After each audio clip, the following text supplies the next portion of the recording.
بەڕێزانام کاتتان باش لەگەڵ کۆتایی هاتنی هەڵبژاردنەکانی عێراق تەقەی خۆشی لە نەسیاسیەکان و حزبەکانی هەرێمی کوردستان دەستی پێ کرد. لە شاری ڕانیەش هاوڵاتیان و لایەنگرانی لە نەسیاسیەکان تەقەیان خۆشییان کرد و لە هەمان کاتدا منداڵێکی 11 ساڵ بەرفی شەکی لایەنگرانی لە سیاسیەکان و حزبەکان کەوت. دەمەوێت قسە لەسەر ئەم بابەتە لەگەڵ خۆیدا بکەم. کاک هارون ئەگەر کەرەمکەیت ئێرە سپاس دەکەم. زۆر سپاس. سەرەتا پێم بڵێ لە ئێسادا دۆخی تەندروستی کاک محەممەد چۆنە؟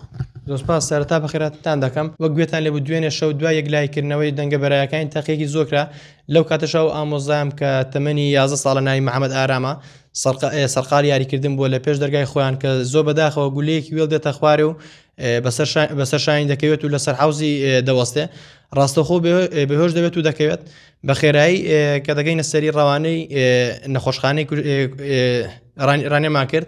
دوای چەند فاس و پشکنی دکتۆرەکان بڕیاراندا ڕەوانی سلێمانی بکرێت. دواتر لە سلێمانی حملیاتیان کرد سعات 5 بۆ 8:30 کە 3 ساعت و نیو دەکات لە ژووری نەشتەرگەری بوو. دواتر پێیان وتین نەماتوانیوە فشەکە دەرکەین. تا ئەو دەقەیەش فشەکە لە حوزەکەی داماوەتەوە و دۆخەی نازیەکرا. باش ئەو فشەکە لە جەستی دەماوەتەوە گرفتی تەندروستی بۆ دروست نابێت؟ بەڵێ بێگومان.